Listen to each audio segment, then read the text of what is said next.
जय माता दी। दोस्तों, केतु ग्रह के बारे में कुछ विशेष जानकारी जो कि आपको अपने जीवन के अंदर संपूर्ण जीवन को लाभदायक बनाने के लिए आपके लिए सहायक सिद्ध होती है जानकारी।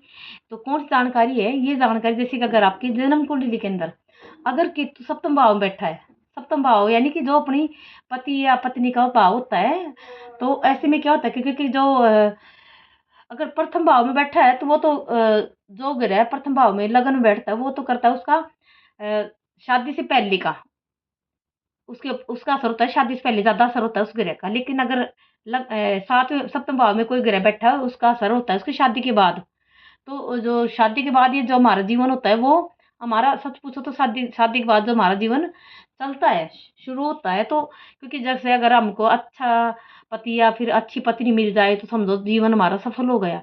और अगर हमें बुरा पति या फिर बुरी पत्नी मिल जाए, तो अशुभ पति अशुभ पत्नी मिल जाए तो हमारा जीवन वो नरक हो जाता है। तो हम ढंग से जी नहीं पाते, नरक से भी बुरी बदतर हमारी जिंदगी हो जाती है।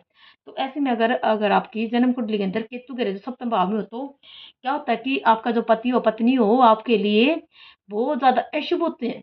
तो ऐसे में इन इन चीजों से बचने के लिए, इनसे बचने के लिए साथ ही आपके लिए शुभ स्त्री और अशुभ स्त्री तथा इनके उपाय भी मैं आपको बताने जा रही हूँ। तो क्या इनके लिए, अगर सप्तम भाव में अगर आपके जन्म कुंडली के सप्तम भाव में अगर केतु ग्रह है, तो आपके लिए शुभ स्थिति कौन सी बनती है कि 24 वर्ष की आयु में 40 वर्ष की धन संपत्ति आप कमा लेते हैं। जैसे जैसे संतान बढ़े वैसे वैसे आपका धन भी बढ़ता है।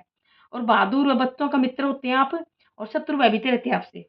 और केतु सातवें में और बुध गुरु व शुक्र की सहायता मिले तो जीवन में कभी भी निराशा नहीं होती। शुक्र शनि कभी भी अशुभ नहीं होते आपके लिए। और इनके लिए जो अशुभ स्थिति होती है वो होती है कि ये लोग अभिमानी होते हैं, झूठा वायदा करते हैं, गाली देते हैं, बीमार रहते हैं, और 40 वर्ष की आयु तक शत्रु इनके साथ लगे रहते हैं। और साथ ही दूसरा, केतु सातवें लगन में एक से अधिक ग्रह हो, ये भी आप ध्यान रखें कि अगर आपके जन्म कुंडली के अंदर केतु ग्रह सातवें भाव में हो और लगन में एक से अधिक ग्रह हो, तो संतान आपकी नष्ट हो जाती है। अभिमान करने, झूठा वायदा करने, अपशब्द कहने से जातक नष्ट हो जाता है, बर्बाद हो जाता है। केतु सातवें या बुध अशुभ हो तो निराशा रोता रहे और उसका कफन बदबू से युक्त हो। केतु के साथ बुध हो तो 34वें वर्ष के बाद शत्रु को नष्ट कर दे। स्त्री और लड़की की ओर से मन अशांत रहता है। तो इसके लिए मैं आपको अशुभ स्थिति से बचने के लिए उपाय बताने जा रही हूँ। तो कौन सा उपाय? पहला है कि झूठा वायदा ना करें, घमंड ना करें, अपशब्द ना कहें किसी को भी।